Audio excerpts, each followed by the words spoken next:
ولید ابن یزید ابن عبد الملک کی سلطنت۔ ہشام کے بعد ولید ربیع الاول 125 ہجری میں تخت نشین ہوا اور 1 سال 3 مہینے حکومت کر کے 25 جمادی الثانیہ 126 ہجری کو قتل کر ڈالا گیا۔ یہ شخص بڑا فاسق، شراب خور اور شریعت اسلامی کا مذاق اڑانے والا تھا۔ 126 ہجری میں یہ اس طرح حج کرنے کے لیے گیا کہ شکاری کتے صندوقوں اور پنجروں میں بھر کر اونٹوں پر لادے گئے۔ ہزاروں قسم کی شرابیں ساتھ چلی، آرائش و آسائش کے بے شمار سامان ہمراہ لے لیے۔ اس کا ارادہ تھا کہ خانہ کعبہ کی چھت پر بیٹھ کر شراب پیے، لیکن اس کے بعض خیر خواہوں نے اسے سمجھایا کہ ایسی حرکتیں تیری ذلت و رسوائی کا باعث ہوں گی۔ خیریت ہوئی کہ ظالم مان گیا اور خانہ کعبہ اس بے حرمتی سے بچ گیا۔ کثرت شراب نوشی کا یہ عالم تھا کہ ہر وقت ایک حوض شراب سے لبالب بھرا رہتا تھا۔ نشے کی حالت میں اس کے اندر کود پڑتا تھا اور اتنی شراب پیتا تھا کہ کناروں پر کمی کا اثر نمایاں ہونے لگتا تھا۔ شراب نوشی کے علاوہ اس کے دیگر مشاغل اور شریعت کے خلاف امور میں سے بعض امور ایسے بھی ہیں جو ایک حاکم کے لیے تو کجا، ایک عام انسان کے لیے بھی نہایت ہی شرمناک ہیں۔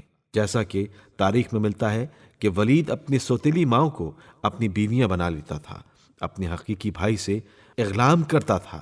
مسلمانوں کے خلیفہ اور یہ کرتوت، شرم شرم۔ تاریخ کامل ابن اسیر میں ہے کہ اس نے ایک بار حالت نشے میں اپنی لڑکی کو اپنی بیوی بنا لیا تھا۔ کتاب حیات الحیوان دمیری میں لکھا ہے کہ ایک بار اس نے اپنی نجس کنیز کو، جو نشے کی حالت میں تھی، مسجد میں اس لیے بھیجا کہ وہ مسلمانوں کو فجر کی نماز پڑھائے۔ ان واقعات سے بآسانی یہ نتیجہ نکل سکتا ہے کہ بنی امیہ کے دور میں اسلام کی صورت کیسی مسخ ہو گئی تھی اور اس کے احکام بدل کر کیا سے کیا ہو گئے تھے۔ غور کریں کیسے بدبخت وہ مسلمان تھے جو بادشاہ وقت کے خوف میں آ کر ایسی عورت کے پیچھے نماز پڑھنے کھڑے ہو گئے جو نجس بھی تھی اور مخمور بھی۔ اگر وہ پاک بھی ہوتی اور عالمہ فاضلہ بھی ہوتی تب بھی شرع کی روح سے وہ امامت نہیں کر سکتی تھی۔